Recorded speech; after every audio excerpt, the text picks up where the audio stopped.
Good morning, happy Sabbath. Once again, this is our Health Spotlight, and once again, the whole idea is to make a healthier you so that we can, in a healthier way, spread the word of Jesus, amen?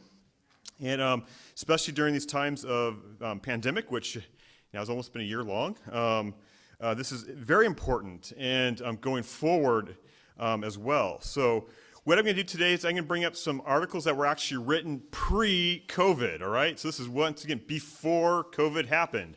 And we're going to talk and see if you can't pick the theme here. So, all right. So the first one says, vegetarian diets reduce inflammation. Oh, wow. And this was actually first published back in August 31, 2017. All right. And it says this. And you can find these online at pcrm.org. You click on health news or nutrition news, and these links are all there. So I'm not reinventing the wheel here. So it says, vegetarian diets reduce inflammation, according to a review published in Public Health Nutrition.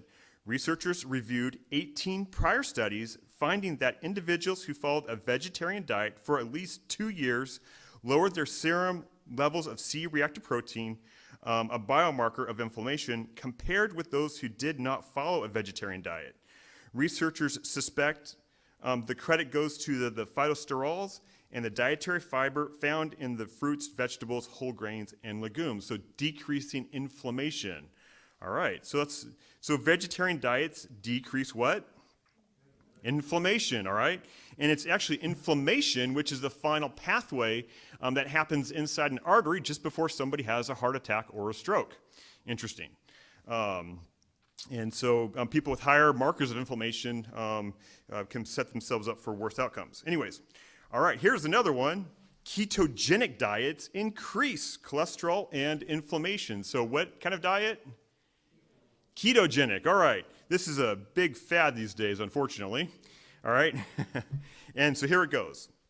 And this was published back in May 14, 2019, so not too old. And it says, ketogenic diets increase cholesterol and inflammation markers associated with chronic disease, according to new research published in Obesity, Biology, and Integrated Physiology.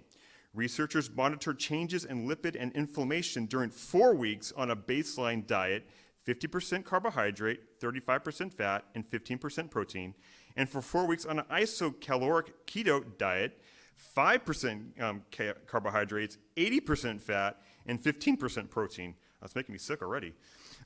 It says total cholesterol, LDL, or bad cholesterol, ketones, and markers of inflammation. Guess what? They increase or decrease? They're first on a high carbohydrate diet. Now they're on a low carbohydrate diet with plenty of fats. What do you think happened? Up or down? How many say up?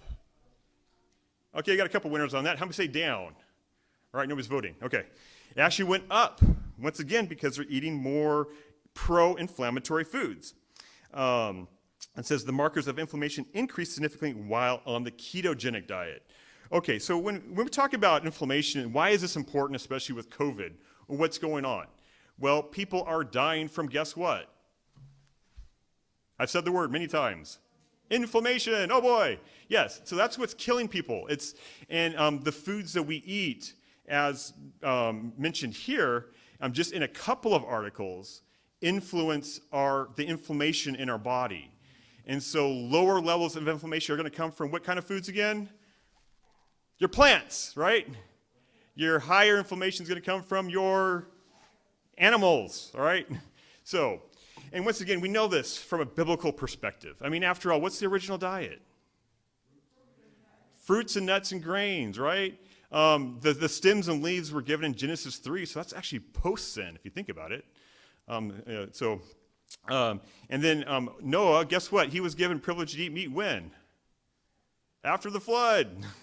There's nothing else to eat, so God had to give him something. That's why they took 7s of the cleans, right? Anyways, so the long and short of it, and as we are, once again, our philosophy, our motto here is to restore the image of Christ in his church, right, in ourselves. And so, and we do that through various means, through the spiritual aspect. Health is also important as well. And so, as you think of what's going on in the world around us, the virus and all this kind of stuff, to help yourself out, despite the fact if you get the vaccine or not, it's always better to choose the plants and not the animals. And so once again, it is God's original plan, and happy Sabbath.